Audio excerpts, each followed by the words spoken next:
Good evening, folks. It's Monday in Airfix and Chill. I hope you're well. We've got a full house tonight, which is great.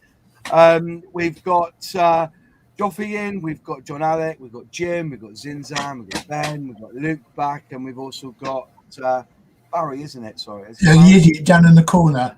Yeah, Barry in the corner. We'll just leave me in the corner there, like, you know. And then we'll put Johnny up in the top left. Hi, that's me. Right, anyway. That's my secret shame, actually, is I do enjoy watching Dirty Dancing. I don't know what it is. It's just, I just want to be Patrick Swayze. Anyway, let's move on from that quickly. I did invite Dave on from 3D Gizmo to talk about his new subscription. If you're into your 1 to 16th scale figures, he's doing a subscription. He's going to come back. He's going to come on next week.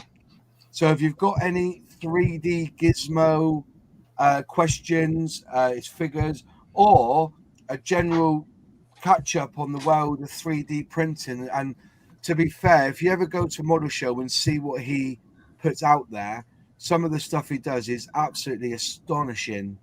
You know, he had a Batman figure out the other day, and just the detail that you get, and it's like, I think it's about a 1/8 scale figure. It's a lot of money, mind, but it's worth every penny. Some of the stuff he's created on these 3D printers is absolutely amazing, and just to have him on next week, so put that in your diary.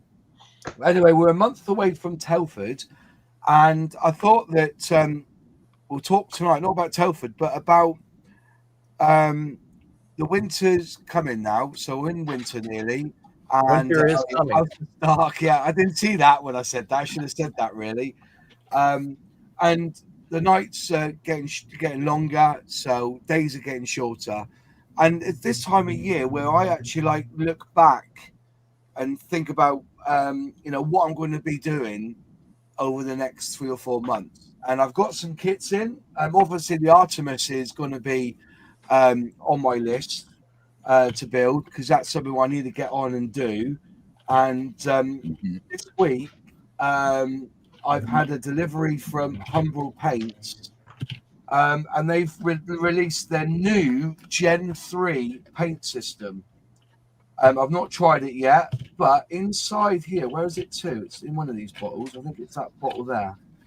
No, it's not. One of these bottles here is the actual colour, I believe, of the Artemis. Now, what have I done with that bottle of paint? It's here somewhere. There it is. So they've brought out this here, if I just go on big screen, the Gen 3. Gen 3. So this is the red-brown. Now, you'll notice that the lid has changed, or the nipple has changed, or the spout has changed. So you've got this thinner spout, and also the bottles are thinner. So you're able to press them. They're a lot more, flexible. Now, I've had a quick go with one colour, and I mixed it with Tamiya X20A, and I think they've cracked it when it comes to acrylic paint.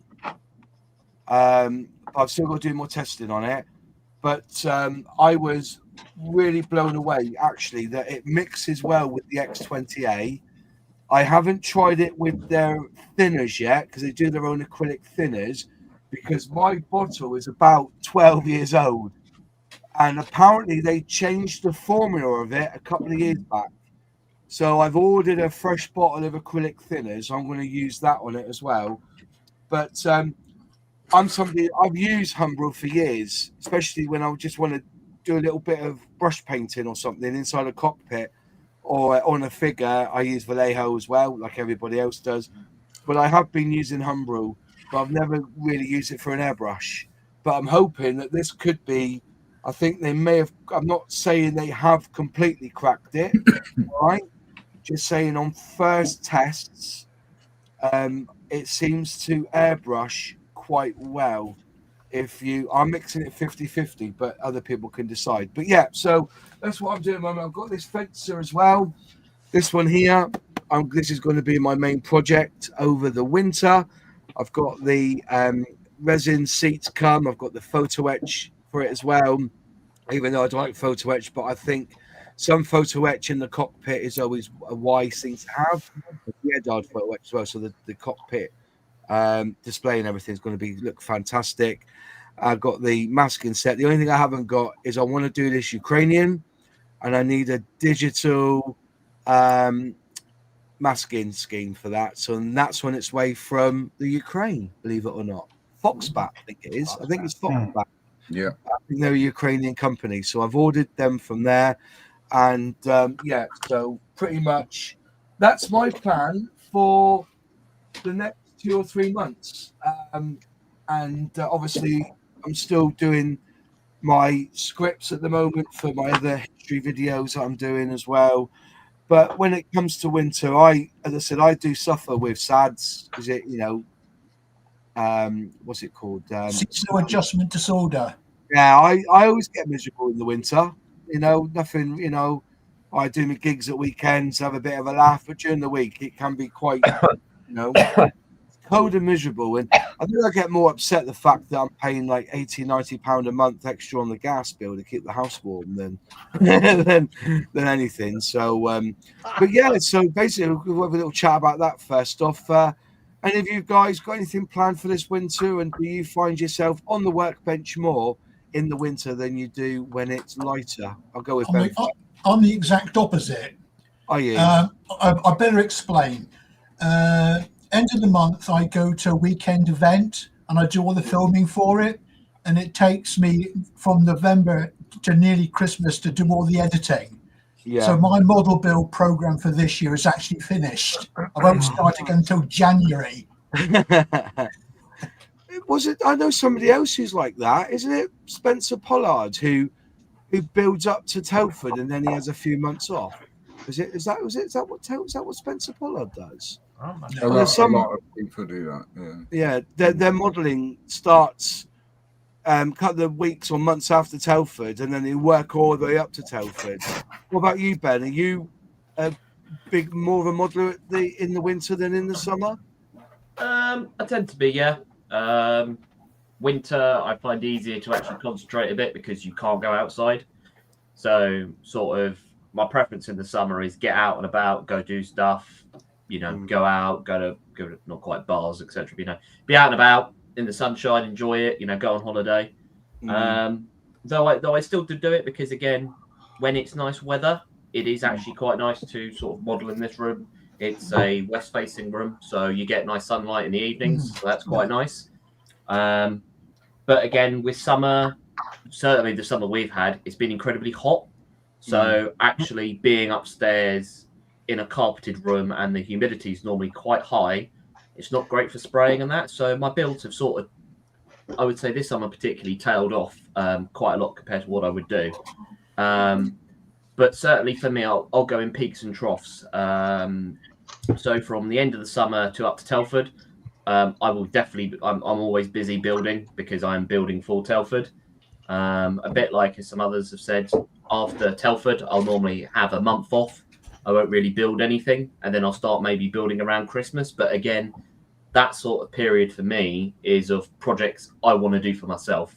They're not really for the SIG or for the club or anything. There'll be stuff I want to do. And then again, I'll have probably building pretty constantly all the way from January till about May. And then again, it sort of tails off for the summer a bit. You start getting the shows, so you're away at most weekends. The evenings you're wanting to do stuff in the week. So, and also I balance it with sim racing I do. So if that's on a weekend, for example, I'll go and do that maybe. Are you a sim racer, are you? I do, yes. Yes. Oh, bless you. Was that Mario Kart? It's Mario Kart. That's where you start. So, chucking bananas and kind. Yeah, I get that. That is the one. Yeah. What about you, Zinzan? Are you kind of guy who would tend to like relax a bit more in the winter with your models, or do you find yourself polishing up your cricket bat ready for the summer? That sounds like a euphemism. So I hear he polishes his cricket bat. Yeah, no, yeah, I do the cricket in the summer, and that takes a lot. But since I managed to do this whole modelling thing in little chunks of maybe 20 minutes to half an hour at a time, it tends to be more or less the same the whole year round. So, you know, I perhaps I'm a little unusual in this respect. I don't know. But yeah, it's 20 minutes to half an hour at a time, and I'll go and do that and then go and do something else. And you know, you can do that on an evening for half an hour, because most of my videos are about half an hour, something like that. So you can pull something together fairly quickly, do something, and then make some progress, and then carry on, do something else. And there are lots of other things to be doing as well. So I'm not the most prolific, as many of you will know. So the, you know, projects take a little time, but I like them for the doing of them, and that's the main thing, I guess, you know. So a little bit unusual, because I know that lots of you guys, particularly out there in modeling land, you spend an awful lot of time at your desks, and you come out with some absolutely terrific projects as a result, you know. But I'm sort of less so. But I like the finish. I like the finished result always. Yeah. You know, it's less, you know, perhaps less than many, but perhaps more than just a very few. Fair play. What about you, John Alec? Are you a winter modeler or summer modeler, or do you just find it's the same throughout the year? It's pretty much the same all year round. I don't think I really get more modeling done in the winter months than I do in the summer months or spring or fall. Part of that, I know that you there in the UK, you're not dependent, but you're at the whim of weather, right? So if it's too cold, if it's too hot, you know, for spraying or for painting or that kind of thing. Here in the States, you know, we and Jim can chime in too, but we tend to live in very climate controlled. Our internal climate here in the house is pretty much consistent the year round. Either it's really nice, or the AC is running, or the heat is running, and so I'm not dependent upon that. My schedule doesn't really change depending upon the time of year, so it's going to be pretty much the same. Yeah, fair enough. Jim, do you model more in the winter than the summer? No, it's pretty much the same for me year round, because I'm retired. This is what I do, you know. Yeah. I get my chores done, I get my workout in, then I come in here and spend the rest of the day in here. Although I will say, I get what you guys are saying, because where John lives in the east, it gets cooler. Now he's on the coast in Maryland, so it's not like you're getting snow all the time. But out here, we're just the opposite, where in Arizona, it's summer is where you hide, you know, because it's 46, 47 Celsius outside. Yeah. So nobody's doing anything out there, you know. So we're just the opposite, where you guys are hiding in the cold and the dark. We're hiding from the bright nuclear bomb that's gone off over Arizona for 4 or 5 months, you know, getting radiated. Yeah. So just quickly, Ben, what does SIG mean? Raymond, gotcha. Special interest group. Yeah. So they're basically IPMS clubs, but instead of being geographically located, this traditionally would be they're around a certain subject. So my one is regarding ships, but you'll have ones for, like, I think Harrier and Jaguar. I think that's one. I like the Churchill SIG. You've got the Churchill SIG, who have, if you like Churchills, they have every single Churchill you could ever think of all on the table. So yeah, it's always around a particular group. Wow, all the Airfix ones. Wow. If you look, the Airfix one was good last year at Telford. If you look in the back of the IPMS journal, there's a list of all the clubs and all the SIGs. There's so many SIGs. Russian Wheel, Tornado. There's so many. F-16. So yeah, you can find them. I want to do a SIG called I do what I like, I don't care. That's what I want to do. I'll join it. I build what I like. Join that. Yeah. I couldn't give two fucks. SIG. That's what I want to do. I'd love to do that, Greek. Do you reckon I'll get through with it? Like, And that would be the official title. I couldn't give two. Right? yeah, could give 2. Yeah, See how that one goes yeah. over. I think I'd be a And your great banner in front of your SIG table at Telford's, 2 hands with the bird flying, cross or something like crossbones. It's my model I built with it. Deal with it. Yeah. Exactly. Yeah, that would be a good one. What about you, Luke? Are you evening? Are you a winter builder or summer builder or Both. Both. It doesn't really change for me regardless. I mean, I work permanent nights anyway, Yeah. so I'm not a very seasonal person. Although here in the UK, absolutely, it does get a bit cooler, but I tend to focus my modelling year Telford to Telford. So this year will be slightly different because I am moving house probably fairly shortly after Telford. So what will happen this year is once Telford's done, I will start to pack all this stuff up ready to move. So there'll probably be a period of about maybe 2 months where I'm not at the bench at all. But the benefit of that is where I'm moving to, the man cave or whatever you want to call it, I'm going to bespoke that because that'll be where I am forever.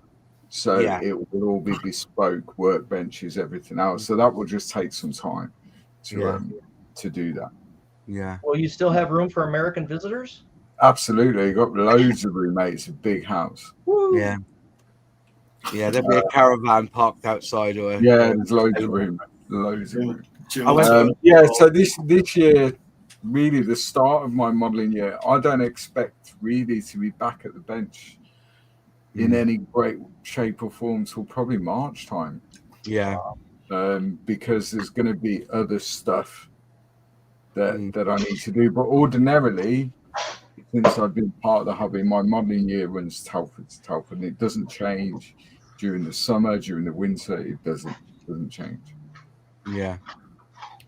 Fair enough. As I said, when it comes to I find I slow down summer, and then at weekends I can't do much modelling because I'm right up now till Christmas. I'm out every Friday, Saturday, Sunday night really. Well, not really till Sunday, but yeah, I've got a few Thursdays booked in for Christmas dues and stuff, so I'm pretty busy. But then when it all comes down to it, January time, I also find that in January, because it's cold outside, I'm not going to go out and visit. I'm more staying indoors, get the heating on, make sure the temperature's up to about 18 degrees so I can spray in the room, and away I go. But the Just for Fun Model Club table is always interesting. Yeah, they're a good bunch of lads. I enjoy going to see them. I see them a lot in the south when they're doing the scale model shows in the south. We see them a lot down there. They're always worth going to visit. What about you, Joppy? You winter builder or summer builder, or is it all year round for you as well? No, I tend to have less time to build kits during the winter because I'm a cab driver. So when the late nights come in, people party out in the town centres for longer and longer, and then you end up working until 4 or 5 o'clock in the morning. Wow. Uber John there. Yeah. Mind you, I have got, I think I've made a bit of a mistake with one of my next projects coming up because it's going to take me at least 6 months just to clean all flash off the parts. Holy smokes. I'm building this. Hang on, let me get you bigger. What are you building? It's a fairy sword. Well, it's an arty-class 48 scale swordfish, but it's really a merit kit. Oops. Merit? Yeah, it's that thing. He doesn't have punish himself, does he? Come on. I do, yeah. Joffrey, give me an email and I'll send you some 2010 kits onwards or something. Not this 19. I've got quite a few in my stash, I've got quite a few modern kits in my stash, but I always sound like it. I don't know what it is, but sometimes I like to have a go at something really, really old, and I call it my old school channel videos. And if the tooling is older than I am, it's old school. And this, I think the Merit kit came out in about 1960, might be 59. Yeah. I've got I'll be older than lucky that. then, Like 'cause I- 2000 then, Joffy, because you're about 25, aren't you? 25 again. Oh, Well, 92 said. Oh, 92 said that's one tier above Mac 2. That your Oh, kit. blimey. Probably, yeah. Probably. I think Mac 2 is the greatest name for a scale model kit because that It is the is. speed you launch it to the bin. That Yeah. Mac 2. That's the speed you launch the kits on. But as No. Luke would say, there's no such thing as a crap kit. You know that right? No, I didn't say that. I said there's Yeah. no such thing as an unbuildable kit. Unbuildable kit.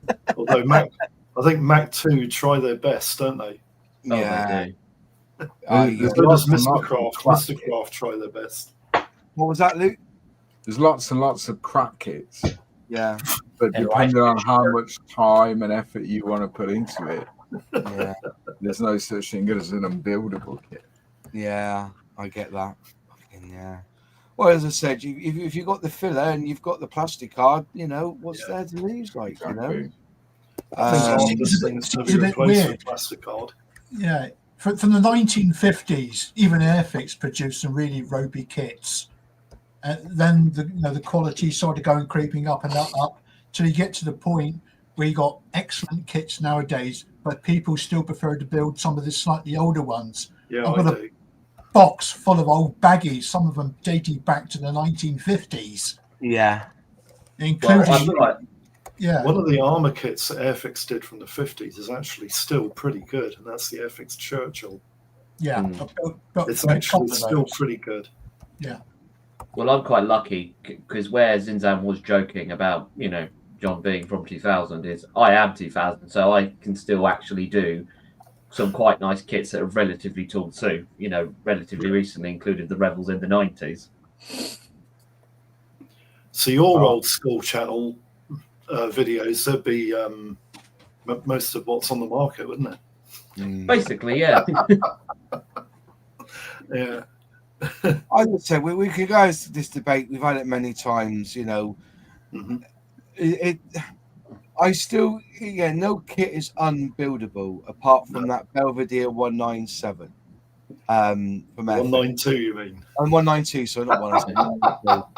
You know, Yeah, I agree with that. that's because they robbed the glass off another helicopter that never went into production, and we'll just use that glass, you know. But yeah, obviously, I've had some challenging kits to build, and do you know what? You know, they end up as a shelf queen, but then I'll get them out and have another go on them, like, you know, and they go back on the shelf, and then, you know, it's good to to have a mix up every so often and try something. And and I agree with everything that people says.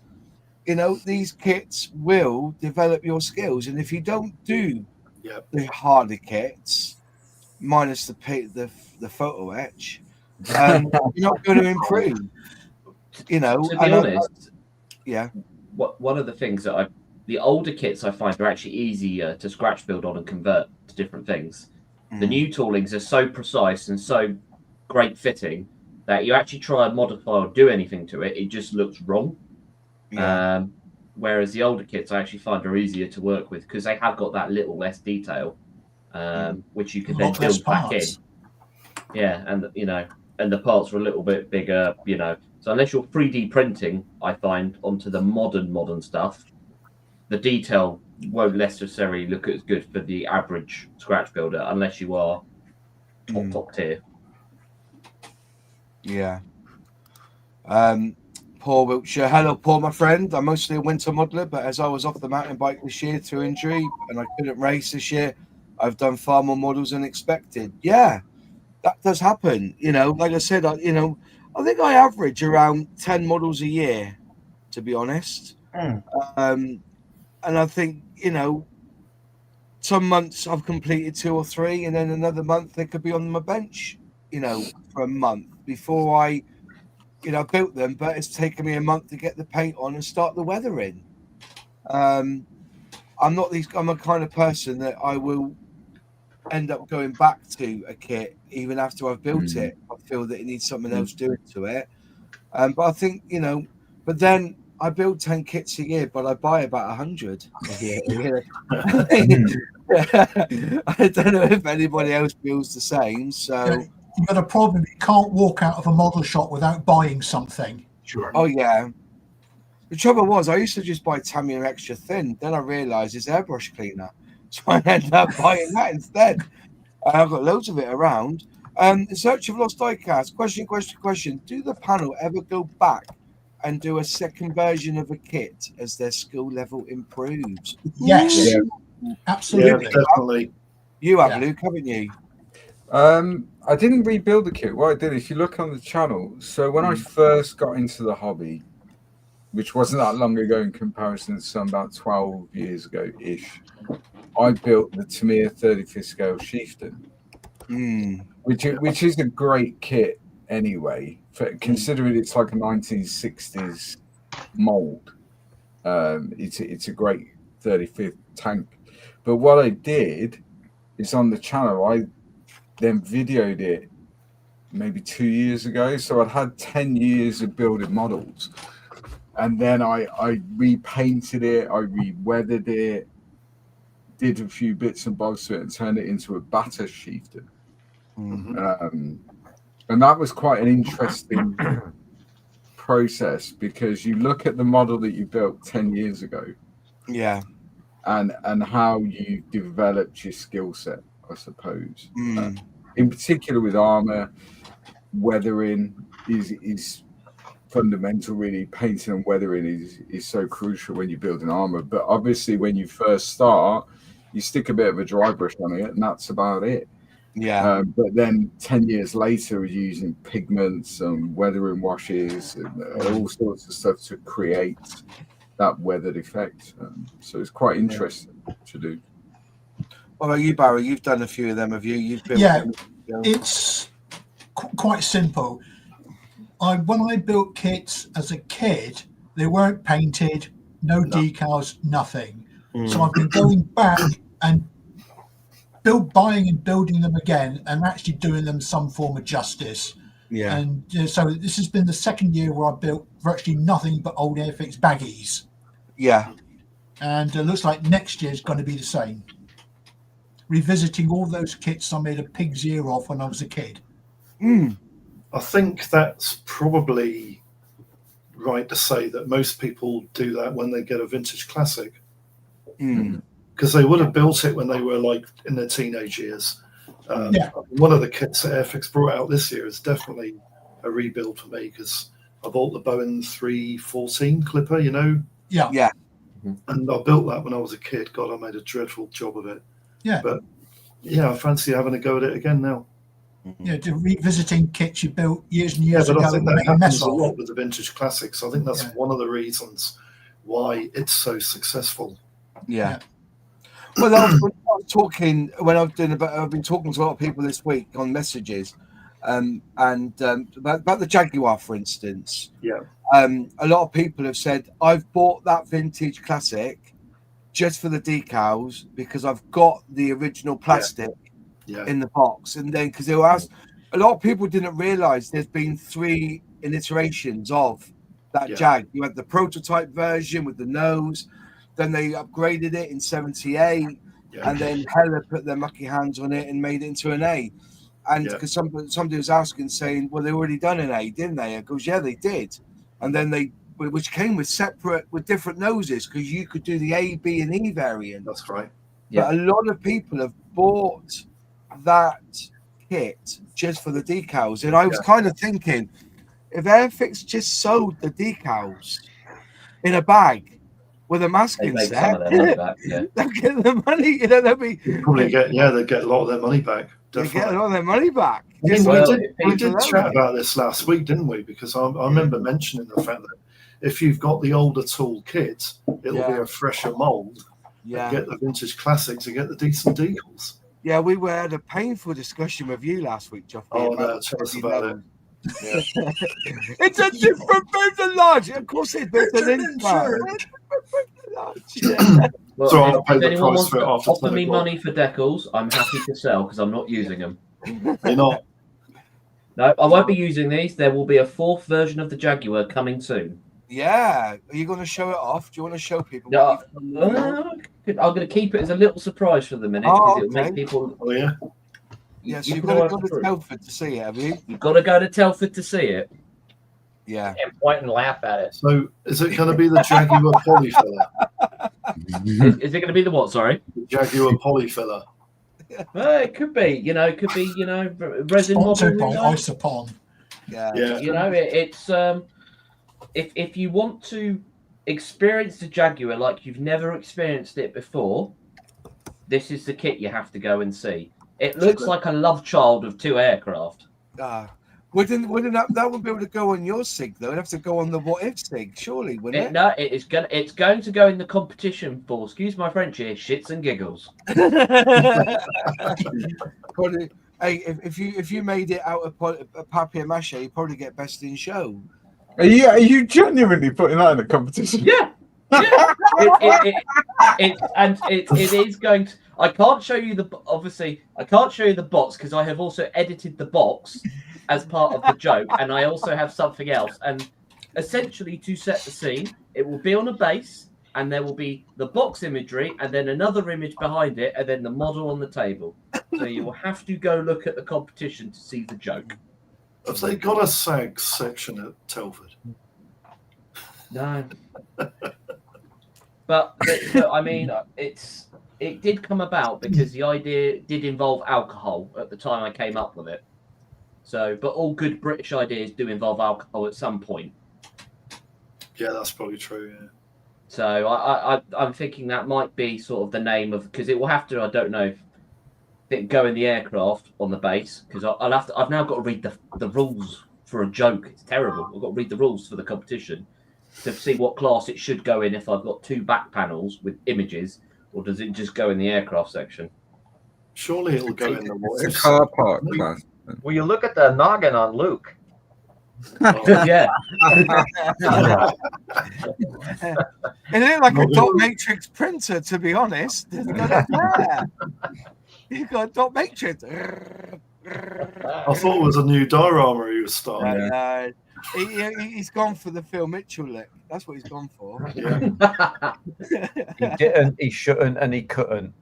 Yeah.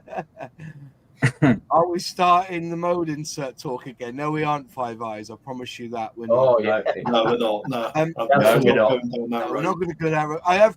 By the way, there's been some questions about paints and weathering pencil stuff. I have starred them. We will get to them in a bit. I just want to concentrate on the topic at hand, but we will get there. But if you do have any questions, obviously, put them at the bottom in the comment in the chat. QQQ a question to start. I'll put comments. Easy, see if you've got a comment, and I will try and get them read for you by the end of the show. But yeah, don't worry about it, Paul. It's fine. I just thought I would let you know.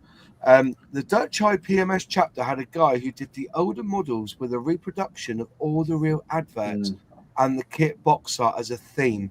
There's a guy in the chat tonight called what's he looking for? In Search of Lost Diecast. He's called Bry. I've become really good friends with him. He's a diecast collector, but first and foremost, he is a scale modeler. But he actually reprints the boxes for like your Matchbox diecast and your Corgi and your Dinky.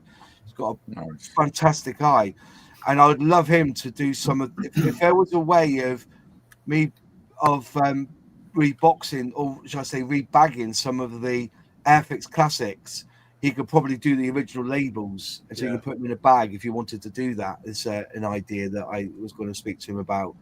But yeah, the old baggies. I like the baggies. People say they don't, but the last baggie that Airfix did was that mail tank, wasn't it? World War I mail tank. They were done in the baggie, weren't they? Yeah, I think that was you bought a set number for making tanks or something. Yeah. But I've seen them. Hold on. Didn't they do a baggy range about 10 years ago called the Builders Classics? Oh, I don't remember. You had the Spitfire, the 109G, the World War I tank, and the proper triplane and proper camel, didn't you? Yeah. And they were all in like cardboard headers. Yeah, something like black that. bag. They were like that, but they were longer. Is that the original, Barry? Oh, you want the original? Is that the original one? No, No. that's not the That's original. that's the anniversary one. That's Yeah, the because that anniversary isn't the one, yeah. original plastic, is it? No, No, it's not the original. No, it's set on the 79 That's- one. this camera's flopped. That's an original. That's a third issue. But that's an What? original BTK So why isn't it blue in the bag then? I thought because it was- it's third issue. Oh, I see. Okay. Yeah. Are you sure that's not the? Are you sure that's not the Mark 9? Because they reissued Right. the Mark 9 to replace BTK. Hang on Yeah. a minute. I don't know if you can. I'll try and maneuver this. If the tail fin looks like a Spitfire, it's. The Can you Mark see the 9. head molded into the No, fuselage? that's BTK. That's Yeah. BTK. This is the That's third BTK. issue. Definitely, yeah. Wow. BTK. The first one was blue plastic. Yeah, I don't know the color of the second one, it was but blue. this is the third issue, and we know it's the third issue because the dihedral of the wings was added, and Yeah, the second issue doesn't have that. Oh, I see. Okay. Yeah, and this is a reproduction of the first issue, and the Yeah. scale. Something's not mentioned. that kit. Yeah, that the kit first is issue actually- doesn't have the scale on it. That this is kit the is third. actually based on the 79 Spitfire Mark 1. Well, it's your pantograph down Aurora one. It's like Speaking When they of- did the 50th anniversary of BTK Spitfire, they Yeah, used that's the Mark 1. 79 Yeah, they used A the rebrand 79 Mark 1. edition of the Mark 1. Yeah. I do like a baggie. Like this, Yeah, you know, I've got the first and last releases here of a Yeah. certain kit. God. There you go.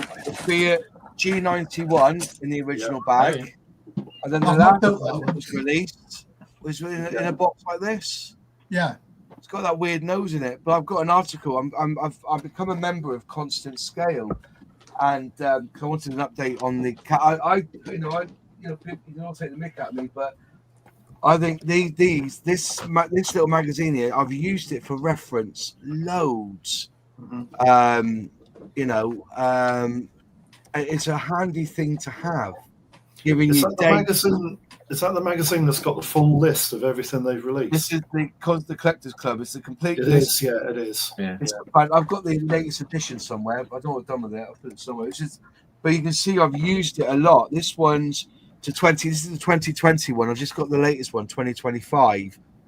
But it just, you know, if you just want to look for something and you've got the number, because most of it's in pretty good order. Yeah. And you can see that when who've done the box art for it, you know, when it was tooled, you know, it's all sorts going on in here. But it's every single kit they've ever done, including things like quick builds, gift sets. So it gives you a bit of an idea. The computer and board games, the posters, calendars. Yeah, there's books, everything, anything to do with Airfix, they do. So, but yeah, it's So I it's have a a question. handy little thing. But there's an article about the GR1, the G91R in one of them, and I'm going to do a bit of a video about it. So, but yeah, I have a question. yeah.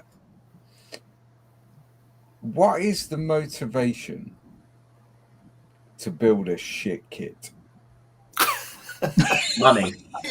Is it the challenge of producing something semi decent at the end, or is it the challenge? Is it like a nostalgia thing, or Yeah.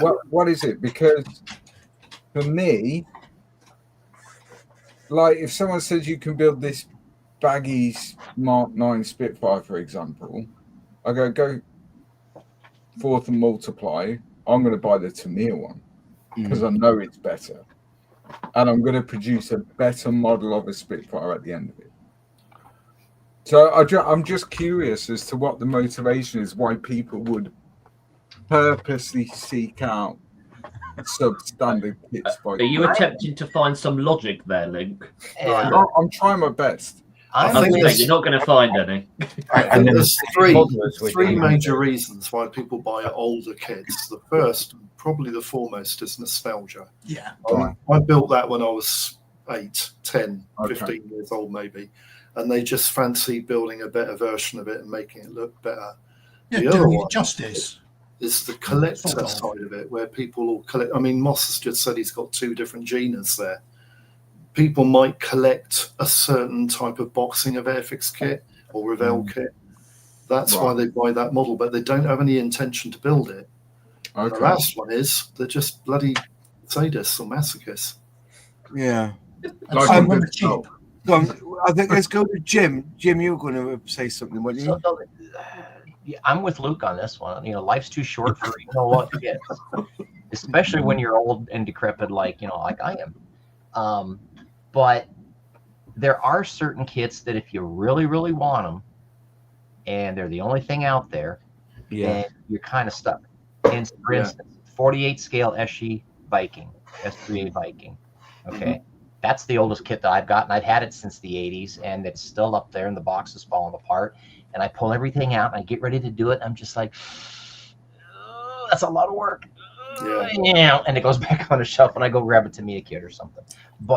Or a trumpeter ship kit, which I'm kind of doing right now, and it's, It's probably fighting you the whole way, knowing Trump. I'm getting ready to do superstructure right now, and it's not quite right, You're just trying to get it as close as you can, and then you're like, this is going to be fun. Whereas my Dragon Arleybird that you buy at 3 times the cost of the kit, Yeah. You're wondering, did they actually use a kit? Because none of this photo etch is wanting to fit. You're just like... But don't you think sometimes if you get an older kit, it could be a Mojo build? No, it sucks it right out of me. Because I remember showing you that kit I built last week. That Revell Scorpion? It's a 1955 tool, right? It's ancient. The kit fits together like a mule drunk. Right. But I had so much fun building it. It was really good fun building it. It was nostalgia for you. That's where you got your enjoyment. For me, I'm too anal, and everything's got to be as perfect as I can get it. And I would never get there with that kit, and it would probably get aerodynamically tested across the room. So there's a thing to consider here, I think, and I'll just weigh in on this, which is that if you take a 1955 kit and view it through a modern day lens, of course it's going to come up short. But if you then think to yourself, well, hang on a minute, this thing was done when I was -10. So I think we can forgive it a little bit here. I did it with the 124th vintage classic Mustang, and I looked at it and did it a review. And I mean, it remains the most popular video I've done because about 50 people looked at it. But there are tens of people, absolutely tens of them. But I remember remarking in that I didn't think it was all that good. And I thought to myself, no, that was a stupid thing to say, Zin, as you asked, because it's a 1970s kit. Of course it's going to be awful if you compare it to a 132 scale P51. It's not going to come up in the same class. And so it leads me on to the next question, really, which is when you say bad kit, do you expect it to be so, or did you just find out it was? Right. Yeah. You expect it because therefore I ain't going to build it because I hate. No, it's interesting because I see a lot of people building what I would term substandard kits. Yeah. But it's interesting that the kind of overriding motivation is that nostalgia.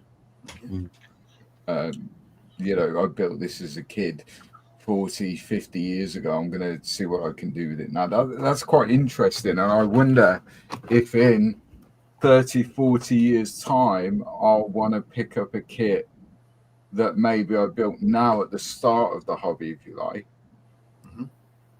which by then, that will be considered an old substandard kit, because I'm sure by then things will develop in such a way that the kits will be phenomenal by today's standard. So it's quite interesting whether that's something that will happen to me in the future, that it will be that nostalgia build. Well, in 40 years' time, you're going to take your credit card and you're going to put it in the card reader in your computer, and then you're going to hit the replicate button, then it's going to be laser beams will fire, and you'll have it all right there, and then you'll now onto the fun part, painting and weathering, because that's what it's evolved into. And Spencer Pollard had a great comment on Out of the Box, or just the Box Art podcast, and they asked him about this, and they said, you know, what do you think the biggest change in the hobby has been?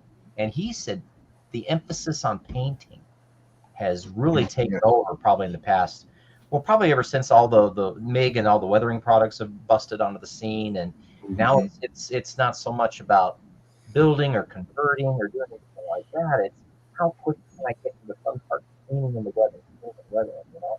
So yeah, that's what it'll be 40 years from now for you, Luke. You know, you just hit the button and then, build it. Yeah, and I don't disagree. I think you're absolutely right. But I wonder if, when we're at that stage, like some of you guys in here have that nostalgia factor about older kits, will I then be seeking out what is today the state of the art Meng 35th scale armor kit? Because actually I want to build something. Yeah. I don't just want to print something and paint it. Right. Maybe. Who knows? So then for you in 40 years, when that's the new norm, you want to build something. You don't want to hit the print button. Okay? Maybe. Yeah. Whereas as it stands now, if I can print something out and I've done it, or purchased 3D printed models because I want to do the painting with it. That's why. You're one of those freaks. Yeah. Can I give you a scenario, Luke? Yeah.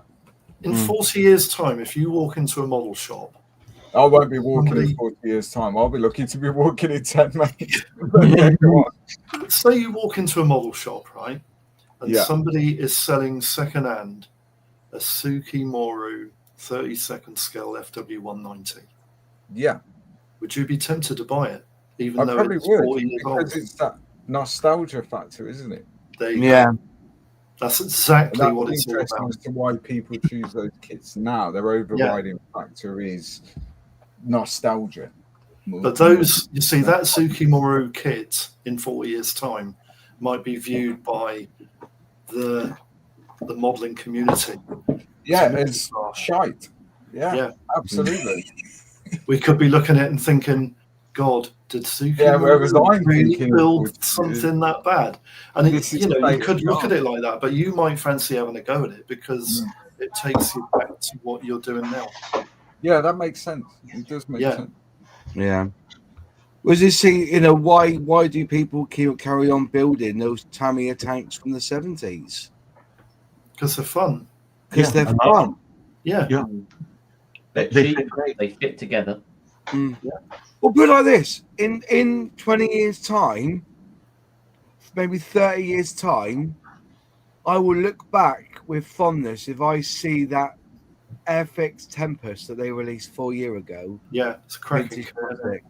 And then I would think that was when I kind of realised that this kit, how brilliant it was, and how well it fitted together, the way it was designed, that to me is that is the pinnacle 1/72nd, that Tempest. And you may say, you know, we built a Tamiya one. No, I'm not talking about that. I'm just saying the Airfix produced this Tempest, no gaps, no warpage. The Airfix Typhoons like that too. Yeah.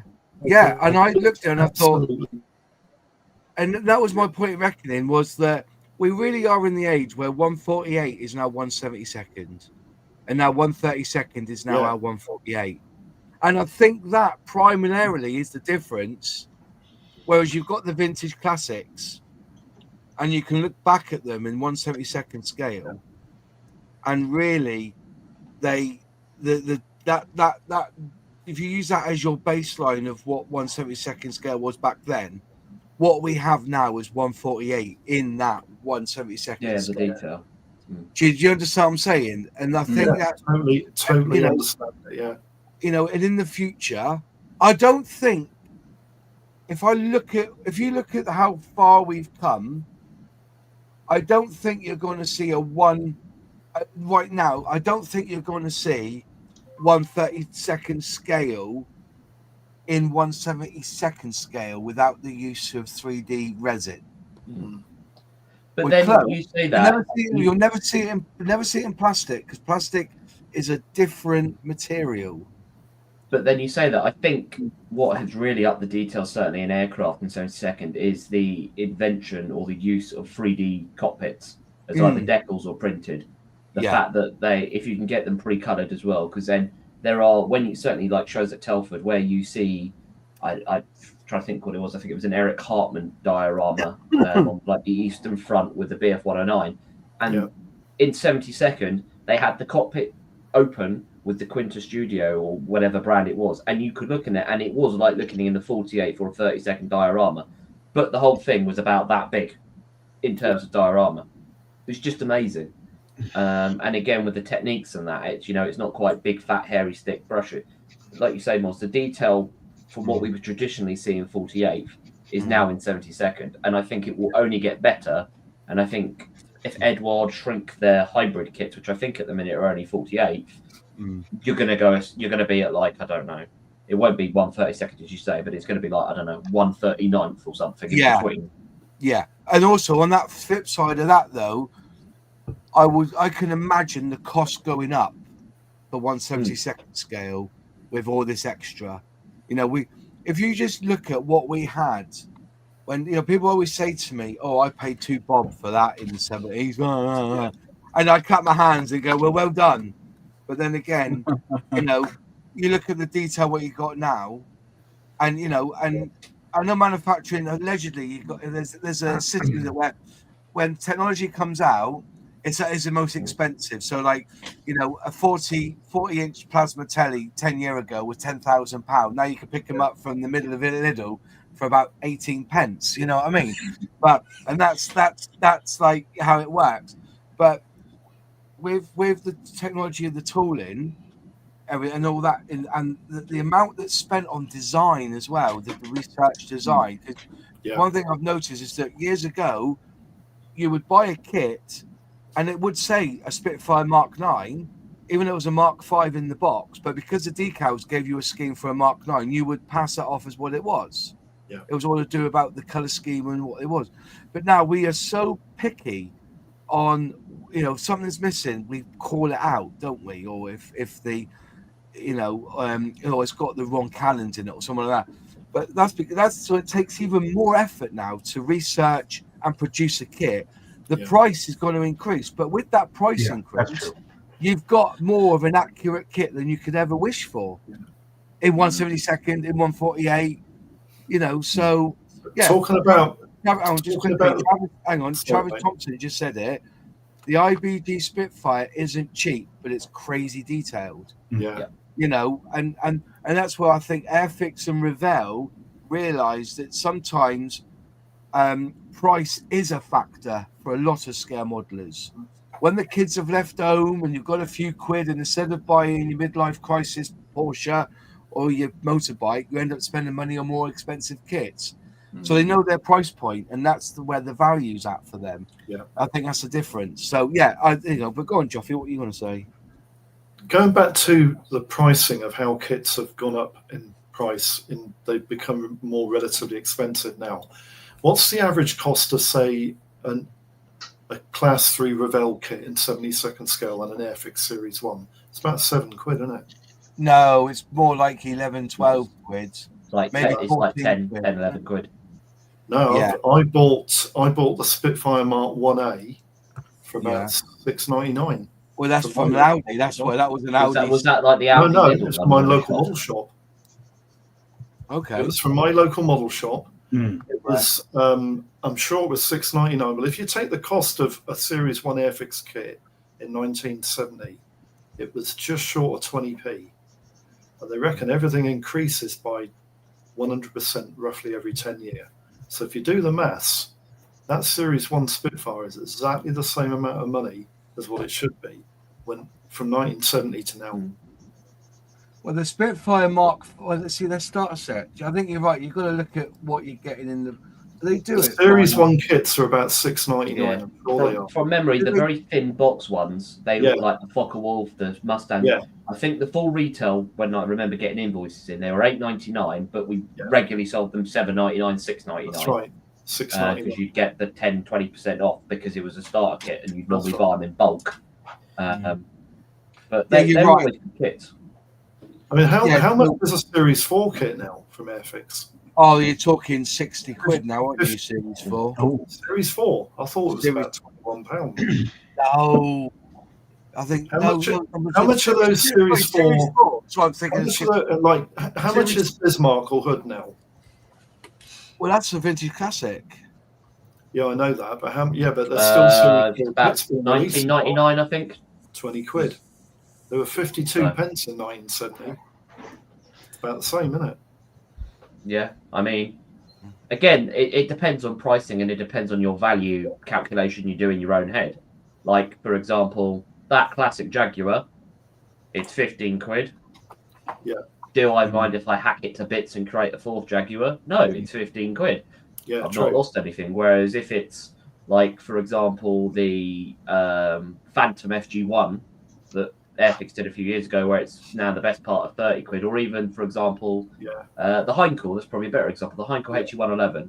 Yeah. That came out at $29.99, it's now $39.99. That's If I right. want to turn that into a Casa with a Merlin powered Heinkel, I've got to do quite a bit of surgery to a nice You're kit. talking about extras, aren't you? Extras which are like down to you. That's your personal, But it would I'm still come talking into about my just value what's in the box. calculation of would I want to do it? Or would I rather, for example, what I'd done previously, bought an older Rebel tooling, they're still pretty good, but it's actually easier on how they build the engines to just cut off because That's the right, engine mount is one part rather than sort of the Airfix one, which is all a bit pernickety. Just jumping in on pricing here. So things like the Mitsubishi Zero, the P51 Mustang, the Warhawk. These are not starter sets, by the way. These are, regular the kits. Spitfire Mark 1A, the Hurricane Mark 1, the Typhoon. So them ones there, $8.99 on the Airfix website. Now, if you go in series, I think these are series 2 kits, are $11.99. Yeah. Obviously, still skill level 1. And then you're going up through like the Sherman Firefly tank, and that's about 12 quid because that's series 2, all the way up to the North American Mustang and the Messerschmitt B109 G6. Yeah. And the following that, they're all 12 quid. If you go up, I wish they would put up, what's it called? The this is on 72nd scale, by the way. Yeah. The actual skill, the series. They've only got it in item scale or collection. Well, or the series number is usually the second number in the serial number. Yeah. So if you're going back to so like the JU87B Stuka, 1/72nd scale, that's $17.99. That's right. And that's a series 3. Yeah. The Seppicat Jaguar, believe it or not, the vintage classic, that's a series 3 kit as well. Should be, yeah, it was originally. The Lockheed Hudson is a series 3. The Belvedere is a series in the bin. That's been quid. That's 15 That's a series 3 as well, yeah. Like the Messerschmitt ME262, 17 quid, and so is the Mika Yangurovich MiG 17. That's a series 3. The series 3 is around the £17 mark. Then you get to series 4, and then you're getting into the £25 range, like the Mosquito, the Beaufort, the English Electric Lightning, the Sea King in 1/72nd scale, the Blenheim, the ME410, and the Gloucester Meteor. That's all around the £25 mark. Yeah. But then you said series 7 is 40 quid. Series 7 is 40 quid. So series 4, I would assume, is going to be around that £30 mark then for series 4. I'm trying to think what was series 7 in 1970-ish, 75. Yeah. Well, I've got we want to see what. Right, so hang on. So looking at my special, do you want series 7? Do you? Series 7, would that have been something like the USS Forest? Right. Series 7 pricing. Series 7. Let's have a look, shall we? Series 7 would have been £2.25 back in 1978. The revamped Lancaster was a 7, wasn't it? See, Series 1 kits were 40 pence back in so 47 years ago when I was born. 40 pence for a Series 1, 55 pence for a Series 2. Series 20, which obviously is the That's the 24. Harrier. That's the Spitfire, isn't it? No, Spitfire. that'll be the Harrier. That'll be the Harrier GR1 and the Bentley. No, the Harrier was a Series 18 kit. Was it? So what was the Bentley? The only Series 20 car was the 1930s Bentley Blower. Yeah, the Bentley Blower. I knew that was Series 20. Series 20. And then you had like Series 14 kits was like the North American Mustang P51D, Hawker Hurricane. Series 12 in 1/24 was a Spitfire and Messerschmitt. Now, I didn't know this. Series 11 was bikes. Mm-hmm. And that was the Honda 754 and the Honda Road Racer. I wonder if they still got them in the. They did a Honda 404 as well. That would have been the same series. The Norton Commando and the BMW. Yeah, that was the Norton Commando. Yeah. Yeah. Well, I don't remember the Honda Road Racer though. Yeah, I do. It was a calf racer with a fairing on it, wasn't it? Yeah, that's true. Yeah. Yeah, it was 500cc. Was it a Yamaha or Suzuki or something? But going back though, the Apollo rocket and the SRN-4 hovercraft was all under Series 9 with the Lockheed Hercules. And all their 1/32 scale armor tanks, like the cruiser tank, the Dodge Command Car, the Dodge Weapons Carrier, the MPV, the Bedford the Bedford ones and that, they were all Tomy Modens, weren't they? Yeah. Or the other company that they used begins with P, doesn't it? But yeah, going back, you had the 1/32 armored vehicles like the White Scout car, the anti-tank gun, these were 1/32, and the 155mm howitzer. And then Series 7 was the Super Fortress. So looking at this, basically we're still in the same graphs. Like the Vosper MTB is a Series 5 kit, according to this. So you can see that actually when it comes to series, Airfix have kept within that scope of what a series kit is. They have, yeah. But But you'll find that modern kits that would have been, say, Series 3 in the very early years, the reason why they're a higher series now is what you said earlier. It's the detail composition inside the kit. Mm-hmm. I mean, that Blenheim is just phenomenal. 70-second Blenheim is awesome. That's why it's Series 5. Well, this is it. The biggest change to modelling for me from now, back from the 80s, is the choice. We are spoiled for choice now, whatever genre you want and from wherever you in the world you want it from. And that is what is destroying model shops. That's what I think is destroying model shops. And and you may say, you've never run a model shop. Listen, if you go into a shop and they've got, let's just say, an Academy tank, but you want a Tamiya one, they've only got Academy, you probably walk out the shop not buying that Academy one because you want Tamiya. The hardest thing for a model shop now is knowing what to stock.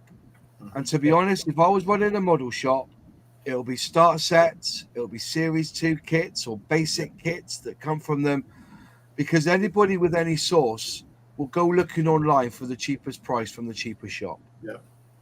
And also where Jadlan won't have a Tamiya kit that you want, say an M3 or a Chieftain, Wonderland models or scale model shop will probably have it. And then you look at them too and think, well, that's a tenner cheaper or a fiver cheaper. Oh, Jadlan do free post.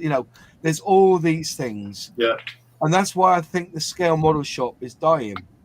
Not because you don't go to a model shop just to look at the kits. I might have that one.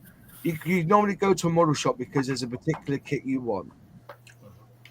That's why I think people would rather sit at home and go Amazon or Google what tank they want, and then go Trumpeter, Academy, look at the pricing, look at some of the reviews, because that's the one thing you don't get in a model shop. You see a tank on the shelf, there's not like a page there of, what have other people said about this kit? No, you go looking at the model, you go looking online. Plus, it's not an easy experience to get in your car, go into town, park the bloody car up, go to the model shop, have a look around, find it not there. I went to Bristol to do a gig, and I got bloody stumped by that bloody low emission zone. 15 quid or 17 quid to go to Bristol now. Bloody Crumbs. hell. Yeah, man. I have the same with 12 you, quid a Les. day in Newcastle. What's that, Yeah. Ben? I'd say same with me for you, Les. I don't. So I live on the outside of London. I'm on the outside ring of the 25. Yeah. But I'm in the bit of Surrey where we all turned around and went, no, Mr. Mayor, you're not going to put your cameras here. So it sort of builds in at the bottom of Heathrow across to Chessington. Because if you go down to Chessington, if you look on the map, there's literally just a very thin line that follows one road. But that's £12.50 a go. And literally, I don't go anywhere. So within London. So. Anyways, we'll have a quick break. So the whiz, I'm going to put on the model show video, and then we'll come back and start chatting some more.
There you are. So, well, there's a model show there. It's close to you. If you know of a model show and you have a poster that can be sent to me on PDF, I will advertise it on the show. Also, if you noticed the banners tonight, I've had a few banners come up. We've got Brooks Models. Rob there has generously offered discounts. So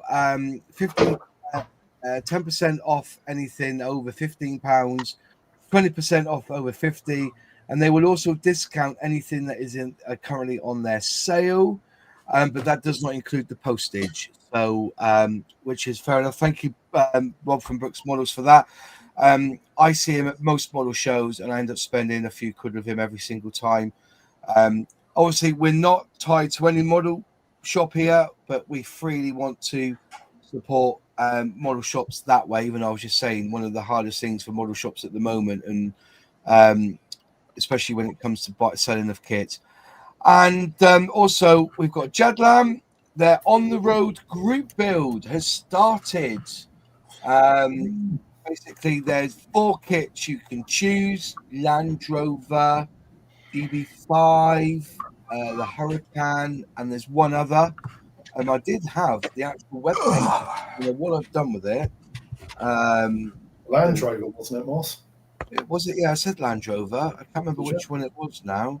It's Whipsong. I've just gone past it. Group build. Join the group build. They've updated the website tonight. I've just had Matt text me saying they've updated the website. Let me just share this screen so you can have a look at it. Same as me. Share screen. Group build. There you go. Bang. You should be seeing this now, so I'll get off. Jadam on the road group build. So after last year's Spitfire group build, they're now back with a challenge. And basically, there's 4 cars. That's right. So you've got the Hurricane, you've got the Bugatti Chiron, Land Rover, and the Aston Martin DB5. And they reduced them down to a tenner a pop. Well, they do the 4-pack. Yeah, they're doing a 4-pack for 30 quid. So if you want to buy all 4 of these starter sets. They're doing them for $29.99. Scroll down. So submissions open 27th of October. It closes the 3rd of November. Voting opens the 4th of November. So you've got 3 days. Closes on the 6th of November. And then the winner, I presume, will be announced the day before, which is a Friday, isn't it? 10th of November, which is before Scale Model World.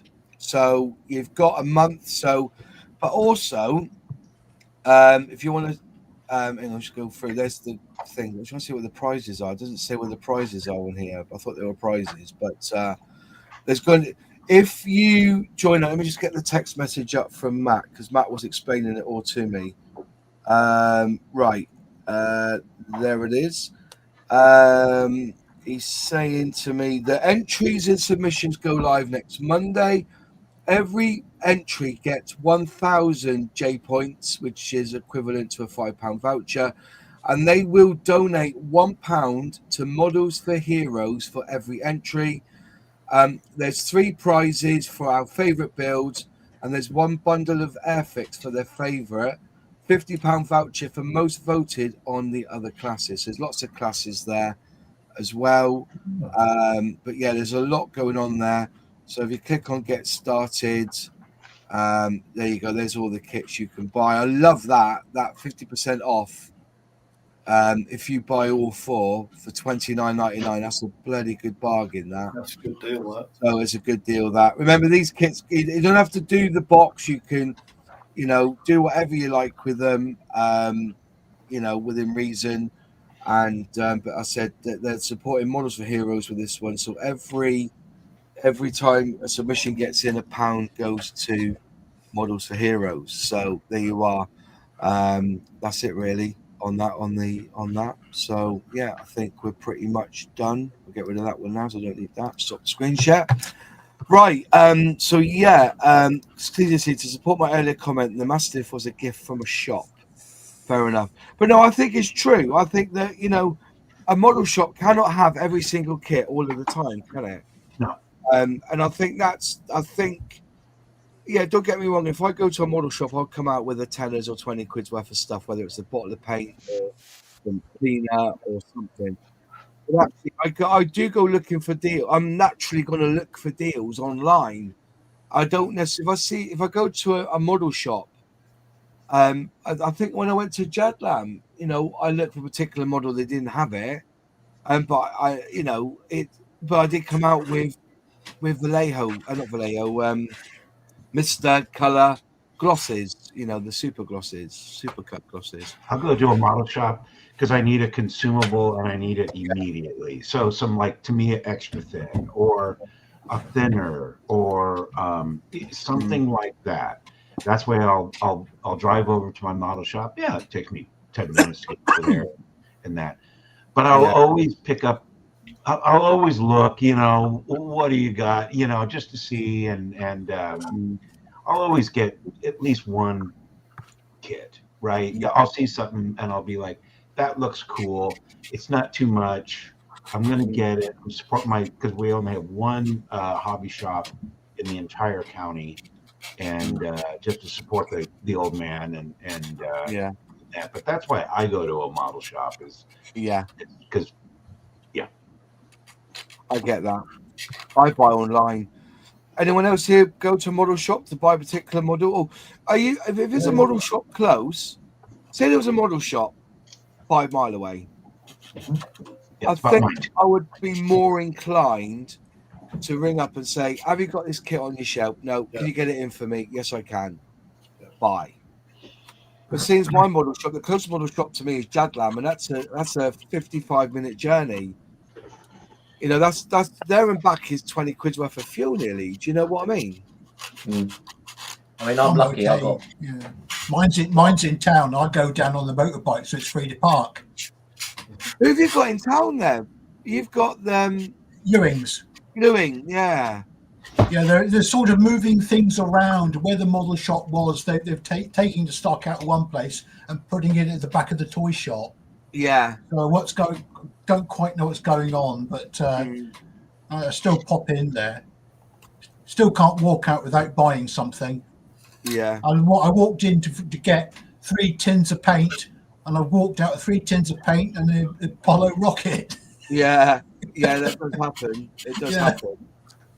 Craig Yeah, Craig Jukes at the North East Model Centre. That's my local model centre as well. It's Yeah. an awesome shop. You go in, do a confession. Yeah. Forgive me, Father, if I'm about to lie when I get home, and then you walk out with a model kit with the model. Well, it's funny he says that because it's built out of an old church. Yeah. Craig Jules, hate Simon. Who do you hate, Simon? I think you meant to say hi, Simon, actually. Yeah, the I and the 8 are close. Yeah. I used to go to my local hobby shop, picked out what was interesting. It was fun. That's good. Hey, Nigel's on. He's made us some wine. Holy crap. I finished the fit. Yeah. But yeah, model shops, you know, they are a dying breed, but you know, yeah, and because they're few and far between now, I think most of us do buy online, and if you don't buy online, then again, I think it depends on the value though. I know it's a lot of model shops now, or the one. So I've got 2 which I would class as local. The one I used to work at, which is 60 miles, not really local. But then there's Addleston Models up the road, which is 2.5 miles from me. Now, Addleston is a lot smaller, but again, it's got all the paints, ancillary bits that I need immediately if I've got a project going. That tends to be what I go for. If I'm buying kits or bigger items, I am even a bit of a mercenary now, wherever it's cheapest. Yeah. But what I find, the best model shops tend to be the ones who have got the staff who know what they're talking about. You know, if it comes to a kit, like you were saying earlier, Moz, about Amazon, you have the review pages, you have this, you have that. Whereas if you go to a model shop who knows what's new, what isn't new, what to stock, because again, you can tell a lot, as you say, by looking at the stock. And certainly working in a model shop the best part of 7 years, I can see when I walk into a model shop, if I go on holiday somewhere, if it's stocked full of certain kits, I know that they're being run by the rep who will come in from Airfix or whatever. If they've got quite a variety and quite a splattering, that tells me that's the owner or the manager ordering, which straight away tells me they're actually going to know their product better than possibly someone who goes, I don't know, Revel was always a classic of, right, you want to order this? They just send you a box of stuff and you'd open it and you go, what the heck? And yeah, so stock and staffing, I think, is important in a model shop. Yeah, I think you're quite. That's a good shout. The key factor. Yes. In businesses. That is the one in Barnstable. Hang on, Barry. Sin speaking. Yeah, it's the one in Barnstable, Barry. Yeah, it is. Yeah. Definitely. Yeah. Well, Zim, what you saying, mate? In many businesses are having this same problem with distance selling, and these are businesses where actually they can hit back against the distance seller, and they can do this, and Ben's obliquely touched on this subject by actually having a relationship with their customers, actually being personable, because people do buy from people. And I know that if you're local, very, very local to a model shop, you'll have a relationship with your model shop. They'll know who you are. They'll understand you. They'll like having you in there, and you consider the time spent there time well spent. It's how you expand that, and that's the real challenge. It's the same in a number of other businesses, and one of the things that they can do is they can collect information about their customers and start to write to them, start to be proactive. Because the internet is reactive. It's always going to be reactive. If you're on the ball as a model shop owner, then what you're going to be doing, I would suggest, is you're going to be getting in touch with your customers and saying, right, what is it that you want, and attempting to help them there. And then driving your manufacturers to help you with that. But it's a perennial problem. It's not restricted just to model shops at all. It's a shame, because there are stacks of really committed people who work in shops. And I go into shops to talk to people, because if you talk to them and then really listen to the answers they give you, they tell you amazing things. You learn so much about them, and Yeah. it's a great thing to do. So it goes both ways. Yeah. And that was the thing we also tried to do. So in my time when I was at Sussex, probably around us, I would say probably 10 plus model shops shut within sort of a 60-mile radius. So we then became the de facto local, but we're not local. So what we had to try and attempt to do was to make it a destination to come to.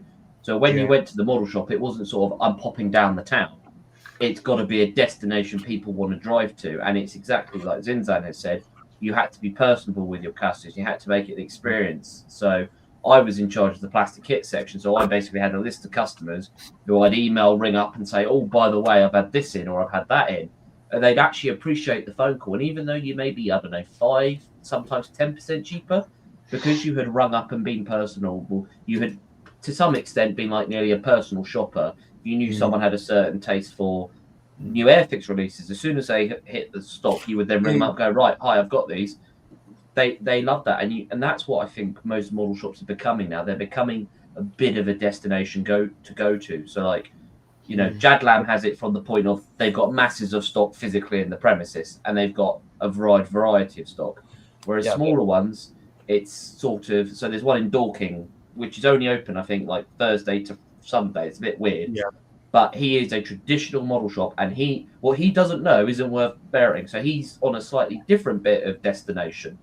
So all those things are really important. I think that's where model shops compete with online. They are a destination to go to. Yeah, and what happens with these is the big shops get bigger because they're doing this and because they're having that relationship. And I mean, your friend of mine, Alt92, he comes up and says quite correctly that there has to be an opt-in on data protection. That's absolutely correct. But if you have a relationship with your customer, that's not a problem. That's never an issue because these guys want to be talked to. They want to have a relationship with their customer, and the customer wants to have a relationship with them because why? It's because they make the customer feel important. Exactly. Do you want to bring this?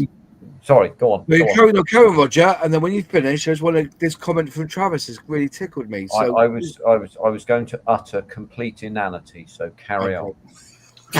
In New Zealand, it's often quite cheaper to buy from Jadlam than order from my closest model shop in a 3-hour drive away. Incredible. Yeah, that's crazy. V8 gas guzzler. What can I say? I'm finding as I get older, and some of you guys on here will be the same. It's not just modelling; it's everything. Yeah. You used to go to the plumber supplies and say, you know, my toilet's leaking or the float's not working. What do you recommend? And they come out, you need this, and this thing. Now, it's like, what part number do you want? Yeah. You know, it's the same with insurance. You used to have Adrian Flux for car insurance, for a modified car. You know, I've got this Morris Minor, I've put a 40 DCOE on it, blah, blah. And the bloke would be like, oh, I bet that bloody goes well, mate. You know, and now it's, what is a DCOE? Can you tell me what it is? It's absolutely ridiculous. And it's the same. Is it that loss of expertise then is what you're feeling in terms of, and that personal interaction nearly?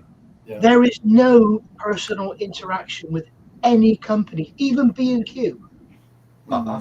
You've just reminded. Has anyone seen the new Alan Partridge series on BBC?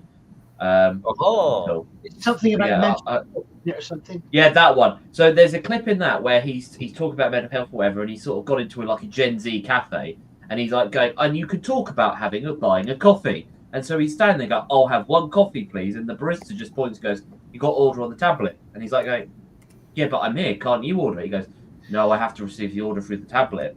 And he's like, really? And he's like, yeah. So he puts it through, etc. And goes, oh, I want a latte or whatever. Says it to the barista. And the barista just stands there and waits. And he goes, yeah, but I want this. He goes, no orders come through. And he's like going, but I'm here. I've told you what I want. Oh, but an order hasn't come through yet. And then it pings through and then he starts making the coffee. So it's sort of like, that was quite cleverly done. And I think that speaks to what you say. But to be fair, Ben, that's a different... I mean, I had the same issue today with Boots Chemist. But you know, you used to go into a car shop and say, my car's misfiring, you know, and I'll say it would be points, condenser, or spark plugs. Yeah. Now you go into Halfords, my car's misfiring. What does that mean? They haven't got a clue what you're talking about. No. I remember, I can remember probably 25 years ago, walking into Homebase, you know, the Sainsbury's run DIY, and said, "Can you tell me where the Fablon is, please?" What? Yeah. Fablon? Where's your Fablon? What's Fablon? Sticky Yeah, back. lots of expertise. Don't know what you're talking about, mate. You know, unbelievable. And this I find, as an old man, I find it very, very frustrating that everywhere you go, everyone you speak to, everyone you phone, they don't have a clue what you're talking about. They're just, all they work on is part numbers. Yeah. Well, you can see elements of where companies are attempting to address this particular shortcoming, and it is a shortcoming, actually. It's a massive shortcoming. Yeah, and you see it. I mean, of all places, what are they called? Currys, you know, the electrical shop. Yeah. You look at their adverts. What are they trying to do? They're trying to say, in a very stupid way, if you ask me, but they're trying to say, we know about the products. Yeah.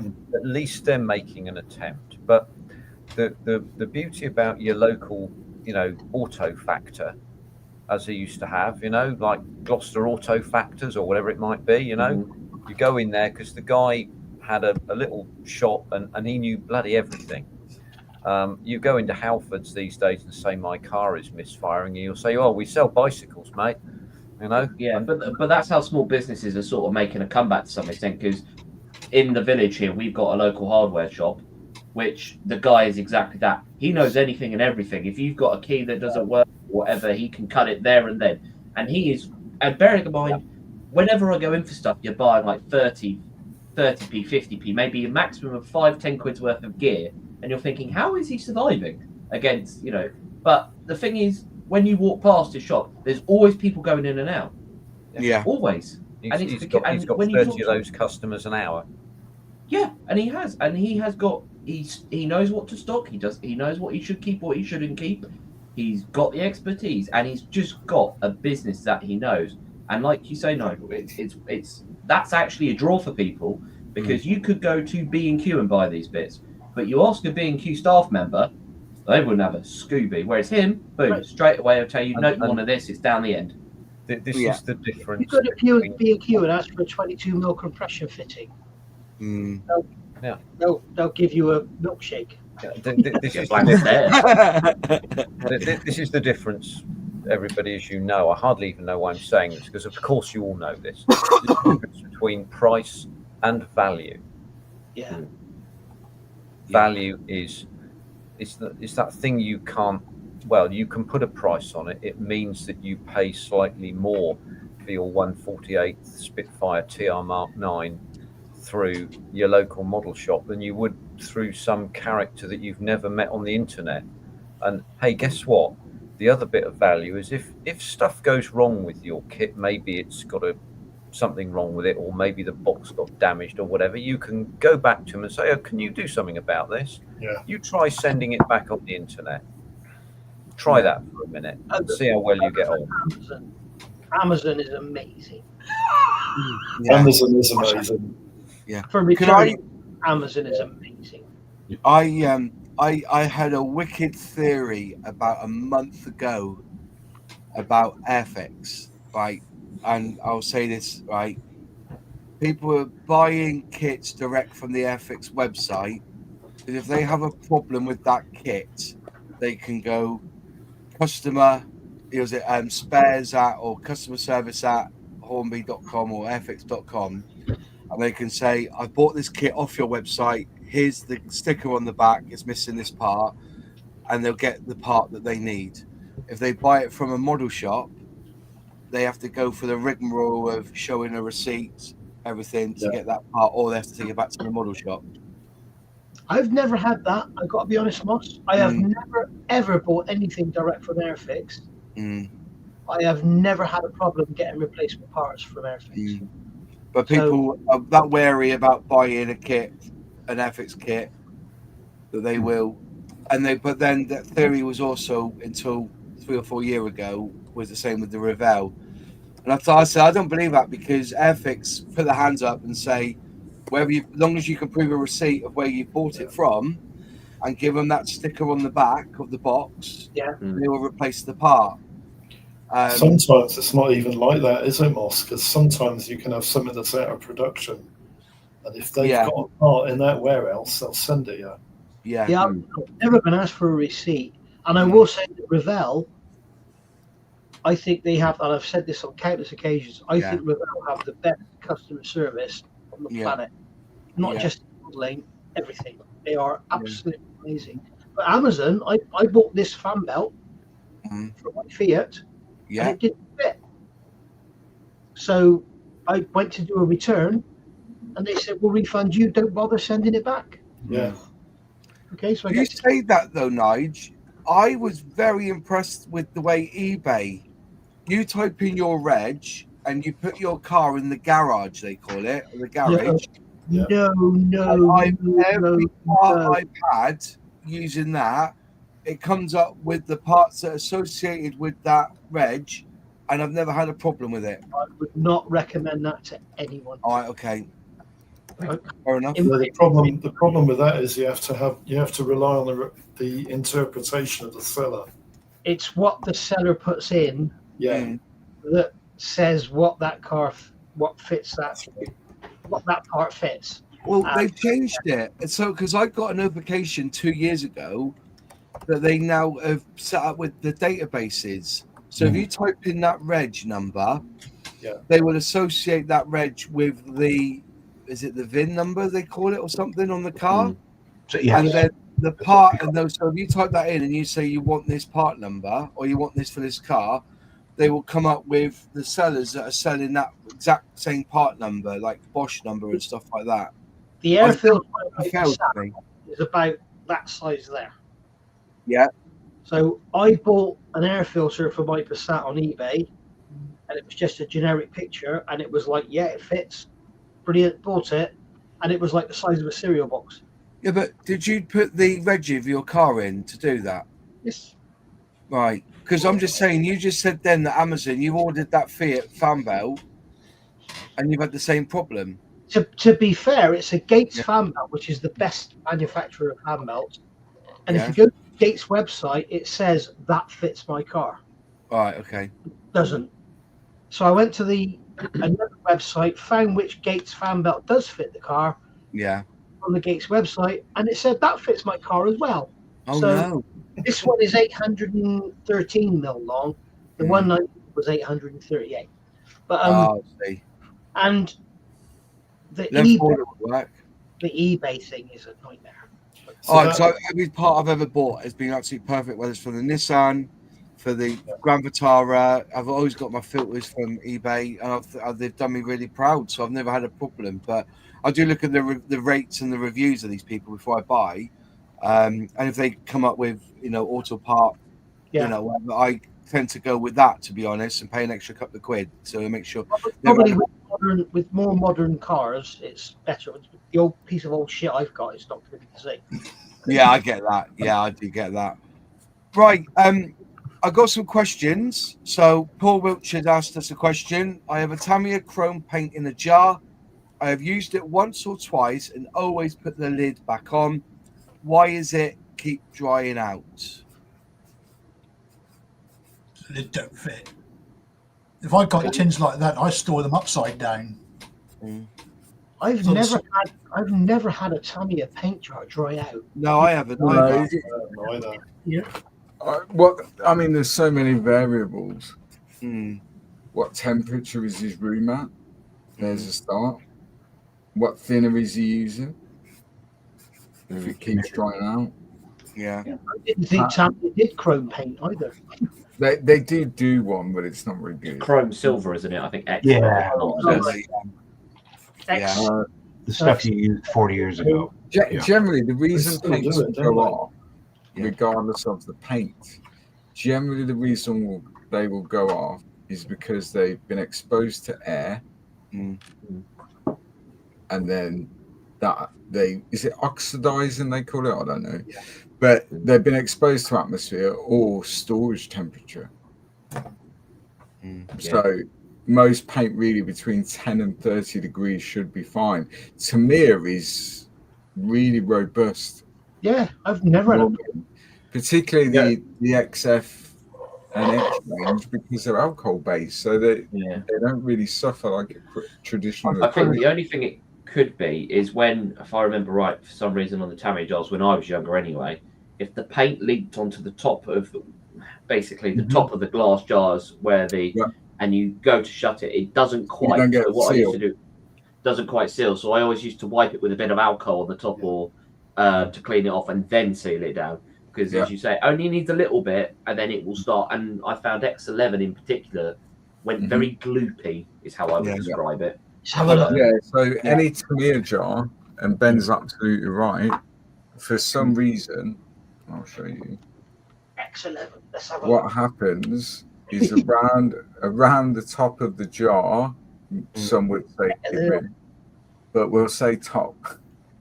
If you get any paint residue there at all, and then you put the lid on, it will close, but the seal isn't correct.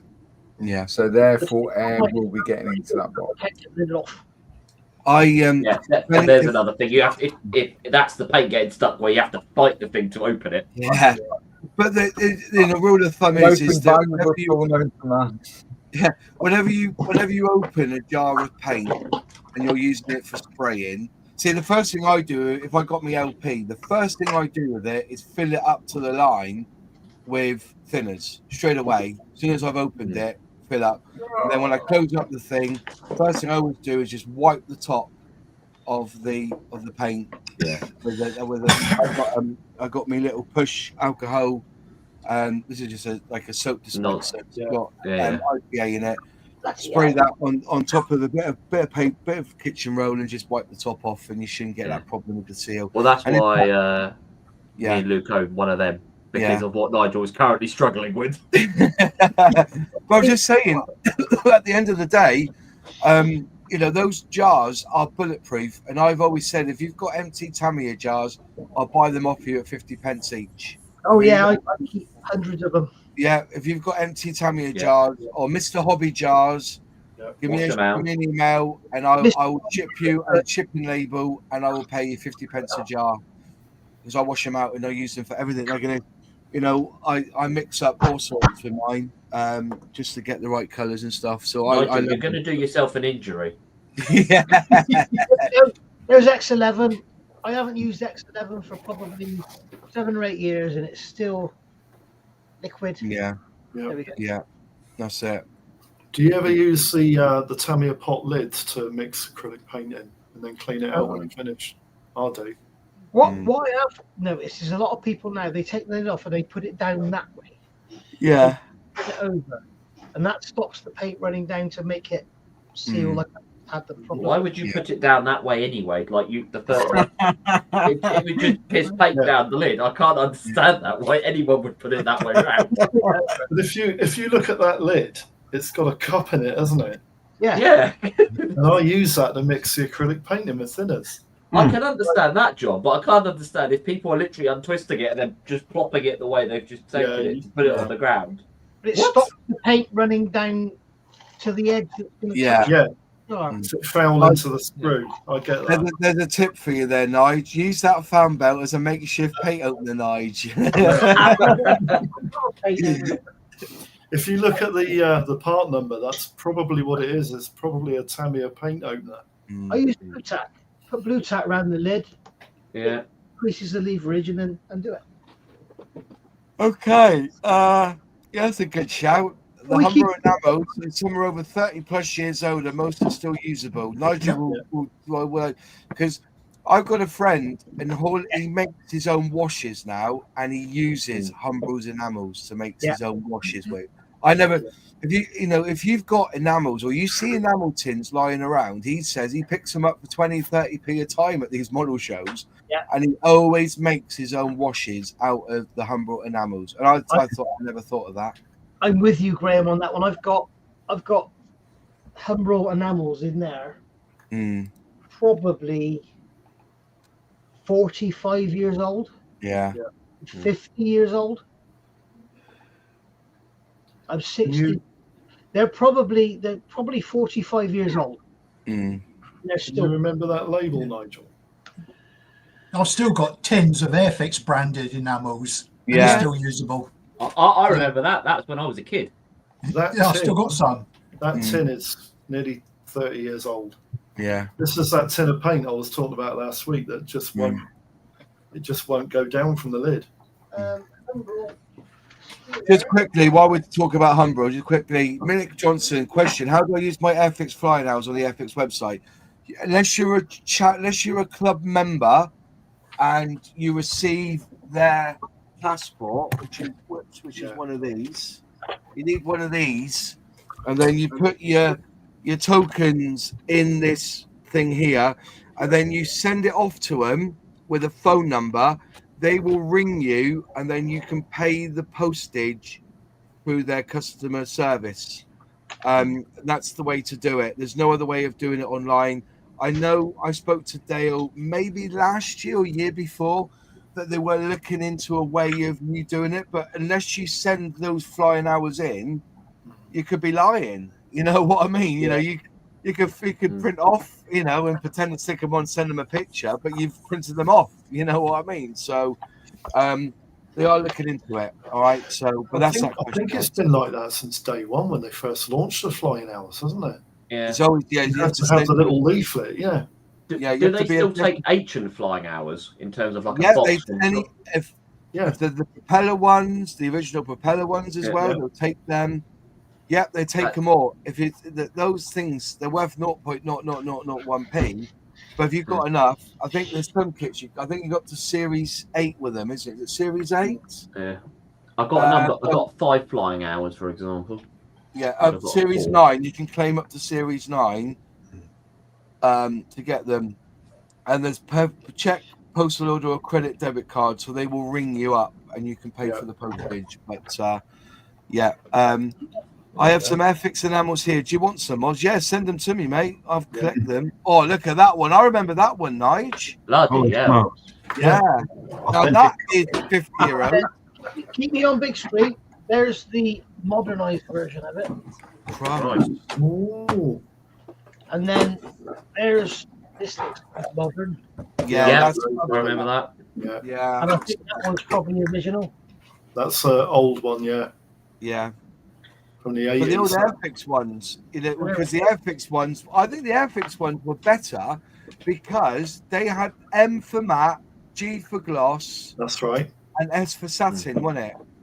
Yeah. Yeah, the Revell one. They had a different code for metallic as well, didn't they? I don't know. There was also this one, metal coat. Yeah, I remember them. And those paints are bloody brilliant. Those metal coat paints. Yeah. Hugh Gordon saying alternative views for flying hours, send them to Monster Heroes. Yeah, I get that as well. Yeah. Send some of these pots to the British Museum. Yeah, and I'll tell you what, though, if you've got that enamel paint, that's the old stuff with the Miko in it. So just be wary of that. That's new. That is. Yeah, that's the newest one. Yeah, that's the current one. Yeah. Yeah. That's not current. I never bought Humbrol paint for bloody years. Actually. Yeah, that they changed the design in 2006, I think it was. Yeah, that's metal the current one, Nigel. Yeah, right. Anyways, yeah, that's the new design. Yeah, they've kept that design for years. Yeah, which is that's weird. the Airfix one. Yeah, that's the Airfix one. Yeah, Still that's good. the old Airfix one. Somewhere. Yeah, it's still good. Yeah, that's 1970s. That one. Forever, don't they? Unlike, as Luke will agree. The Citadel paints, they last about 10 minutes, don't they, before they go hard. Depends how you use them. See, what a lot of people make the mistake of with Citadel paints, and I agree that the bottles aren't great, but what a lot of people make the mistake of. So I have this rubberized paint holder, basically. So it will hold Citadel paint rubberized. So you don't knock them over on the bench. That's the first thing. But you should never ever use Citadel acrylic straight from the pot. Yeah. You should always put it onto a wet palette and then use it from the wet palette. So actually, you only have the bottle open very, very temporarily. Right. To get a little bit of paint out onto your wet palette and then you use it from the wet palette. What you can also get, and I appreciate this is quite extreme, but what you can also get is one of these, which is a paint mixer. It's electric. Yeah. And then you put it in the top like that, press down, and it vibrates and it'll mix the acrylic paint perfectly. Yeah. And then your Citadel paint will last a hell of a lot longer. But Luke, they've got that little tag inside. I don't think it would last 35 years. It will certainly last a bit longer. But Luke, they've got that little ledge inside, so the paint goes on that little lip, and then you take the paint off the lip. That's right. So the way they're designed, and it is a poor design, what a lot of people do is decant their Citadel paints into like dropper bottles, like Model Color, Model Air, etc.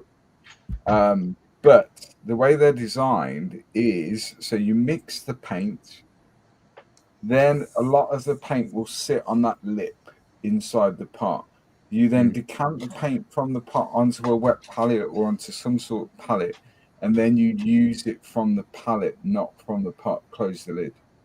That's how they're designed. But I'm as guilty of as anyone else. I'll leave the pot open, and then you get paint around the rim, and then the lid doesn't close, and then it's bollocks basically. It's knackered. It's not going to last. Yeah. Next question: are weathering pencils any good? Do you know? Yes. Yeah, they are. I've got a set. I actually haven't got the set. I've got the ones that like an insert that go into like a mechanical pencil. Mm-hmm. I've got them ones. I've never used them. Is that the ammo one? The lock grip or whatever they call it? Yeah. I've got the AK one, the little box of 5 or 6 of them. Yeah, they were great, especially these silver ones like Prismacolor. Dude, these things make great like scratch marks, highlight marks where paint's rubbed off like paints and stuff. You just go around it with a pencil, and it looks fantastic. Well, that's one of the things that I think a lot of shipbuilders have sort of caught onto recently, because you look at a couple of the dioramas and that, especially of the battleship Second War, you can see where they've gone with a pencil where it's obviously shell deflections or whatever onto the hull. Yeah, that's the one. Lock and load, I think, isn't it? I've got a problem with them, right? You may say, "Oh, you're just being a bitch." Well, I am being a bitch. The sponge they put them in is rock hard, so when you try to get them out, you snap the buggers. It's such a poor design. This you end up snapping them. Don't get me wrong. There's some lovely colours there. You know, and I think that's the thing. So what you need to remember with weathering pencils, etc., they are essentially just watercolor pencils that have been around since Santa was a lad. Yeah, and artists use them all the time.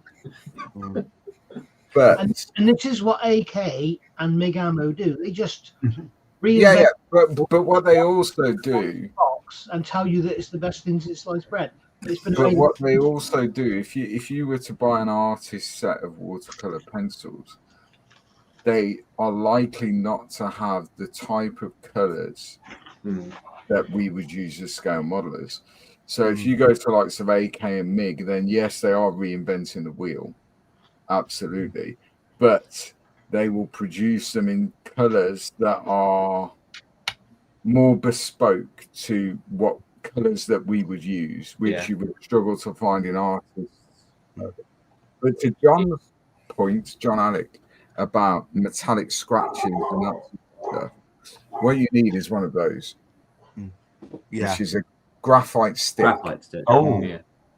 You get those on Amazon or wherever. They're not expensive, and it's not scale modeling bespoke. It's just a graphite stick, Isn't Okay. that a and pencil? you can sharpen it like you would a pencil, and you run that across the edge of a panel or whatever, and it will leave a really nice metallic effect. And Yeah. I'm guessing then you can rub your finger over it and polish it Yeah, as well. absolutely. And you can blend Isn't it that and just a everything. pencil, Luke? Second, mate. Isn't that just a pencil? No, it's a bit harder than, and you can. This is a 2B one, which is the ideal, but because it's thicker, so you see how thick it is in my hand. Yeah. Hmm. Okay. It's just more user friendly, and they last forever. I've had that one for about 10 years and it's hardly used really. So you get one, it will last you forever. The difference is when you sharpen it, if you're getting it to a point to do rivets or whatever, it's much easier to sharpen than your traditional pencil, because you start with a pencil, unless you get a really expensive one, the lead quite often breaks, falls out the end, blah blah blah, where this is just pure graphite. That's all it is. There's a ton of these on Amazon. Oh my gosh. They're 10 Oh. penny, Jeez. but they're a fantastic tool. The only these ones here, because they're water, you can move with water. A lot of people take the lid off as a sharpener inside, so you can put a point to it. But what it does, it keeps the residue in the lid, and you tap the lid into your Pigment. palette, and then you've got a pigment. Then, and then you can add a little bit of water to it, and then just brush it on. They've got their uses. As I said, I've only ever used it just to play with, really.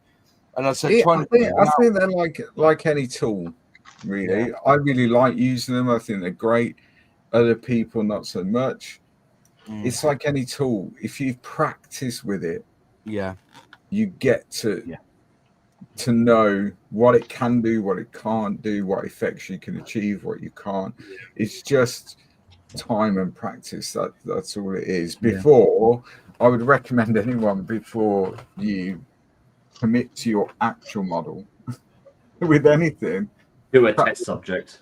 Practice with it first, because then you know pretty much how it's going to behave when you commit to the real thing. Really, like Nigel says, I think most of the MIG, or certainly when I was in the model shop, you would see a lot of the MIGs and ammo, MIG and AK stuff coming through, and it was rebadged stuff. But again, if you think about like the world of cars, it's most Audis now or Skodas under the hood, they've just made them a bit more sexy in a few different colours. And I think that's exactly the same. But the main thing is the chassis or the product is reliable. The graphite is reliable, whatever form you buy it in. I kind of disagree. There's also a brand loyalty. Wallpaper as wall lining. Yeah, but there's a brand loyalty, isn't there? So, for example, I don't use MIG products. That's a personal reason I don't like MIG, so I'm not going to give them any money. But they have their own YouTube channel. They have instructional videos. Well, obviously they're going to be using their products, aren't they? It's there to promote their products. So if someone's not sure about how to achieve a certain thing or whatever, well, if you buy the MIG product, there's an instructional video that shows you how to use it. Same as VMS. There's instructional videos how to use VMS products. AK, all of their diorama books and their FAQ books, they're all using AK products. Of course they are. So if you want to achieve that effect or something close to it, you're going to go to that brand, aren't you? Yeah, exactly. Yeah. Yeah, it's a good shout, that. I was watching a YouTuber the other day, actually, only 2 or 3 days ago, building a model, and I'm not going to mention his name. I can't remember it anyway. But every single clip that he did was calling up a product that he was using, and every single product was MIG ammo. Yeah, and that may be some form of sponsorship or whatever it may be. I've built or done videos for Ultimate where I've only used Ultimate products predominantly. Because there's no point me doing a video for Ultimate and using the Space Sanders. There's no point, you know. It is what it is. It's branding. Is there you get newbies come along, and they think that's the only product they can get. Yeah, absolutely. To make the world yourself, you can use this from whatever. And I think we've experienced that certainly with the advent of places like Temu, AliExpress. A lot of this stuff that we see in the Western world, if you like, that we pay an absolute fortune for. If you look in other places and you get to know about other places, you can buy this stuff for pence. That's exactly what it is, Lee. You know, this is why people are going to Temu. They're willing to wait the 14 days, and it's not being funny. I've been buying stencils for airbrushing, and the Mig Hammer ones are like 15 quid. Well, I'm picking them up for $9.99, and I'm willing to wait the 2 weeks to get them. That's what I am doing, just because they're maybe I don't know, 15, 20 years ago, things like tools, normal household tools or automotive tools or whatever, there were certain brands, weren't there? That you guaranteed a quality tool. And then in the Far East, they decided that they were going to copy this stuff, but they were using real cheap, nasty metal, cheap, nasty components. So the tool wasn't as good, although it would be a lot cheaper.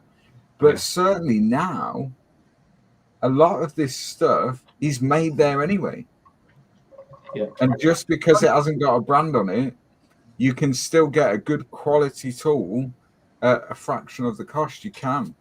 I wanted a deep 22mm socket, a long socket for a deep. And I went on Amazon and I looked, and it was like $22.99, blah blah blah.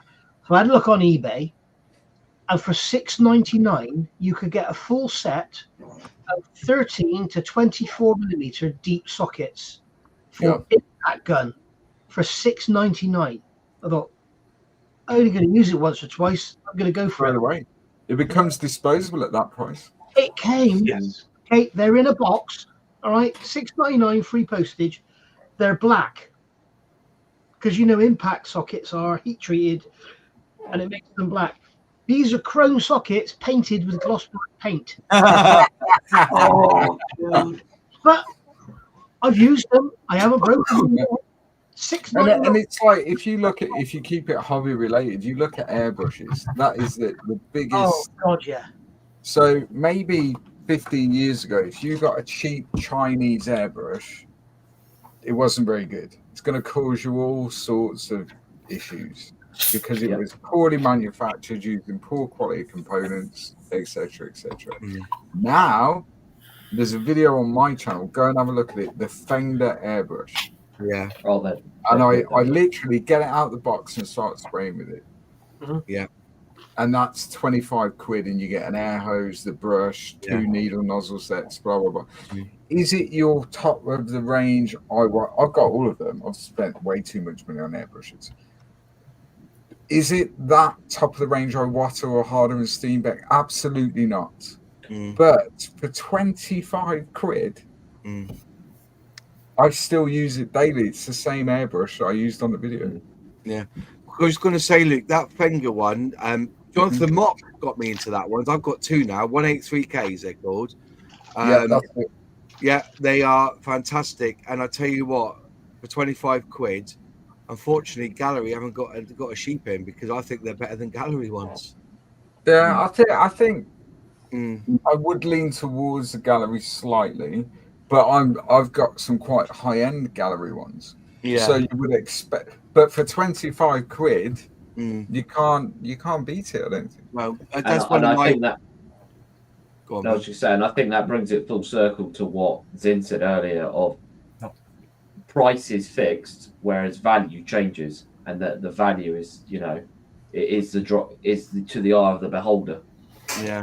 You guys are too young to remember, but 30, 40 years ago, an airbrush, all you had was Badger, and it was like 200 quid. Yes. And it wasn't very good. So now we're living. I mean, you can get an Amazon bloody airbrush for 12 quid. I bought one and tested it online, and it was brilliant. Yeah. You know. Do you remember the Humbrol airbrushes, Nigel? It was. It Still was brilliant in Panzer Grey. Yeah. I wouldn't spray a 12 scale car body with it, but No. you know, for 12 quid, and that's the way it is now. Yeah, exactly. Right, folks, it's gone 10 o'clock. I did have one question which was starred from Julian, but I'm going to save that for another show. What are people's inspirations for diorama composition, box art, contemporary photos, unique concept of your own, something else? I'm going to save that in the bank, and we'll talk about that one time.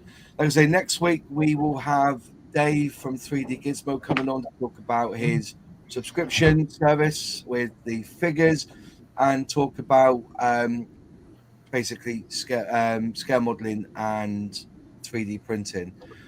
If you see him around at model shows, he'll be there at Yeovil, I think, and I think he's there at Telford with Broome Model Centre. Some of the stuff he's producing is absolutely fantastic. And yeah, I understand people say, yeah, pricing, but you know, there's quality there, absolute quality with him. So yeah, we'll definitely be looking out for him next Monday. So if you've got any questions about 3D printing, resin, PLA, get them in. You can email me. It's in the About section. And also, if there is a local model show in your area that needs to be promoted, please send it to us, and we'll put it on here as well. Again, thank you, Luke. Thank you, Ben. Thank you, Joffrey. Thank you, Zinzan. Thank you, John Alec. Thank you, Barry. Thank you, Nigel. And thank you, Jim, for another cracking Airfix and Chill. And we will see you next Monday. Have a great one. Bye-bye. Bye, guys. Bye.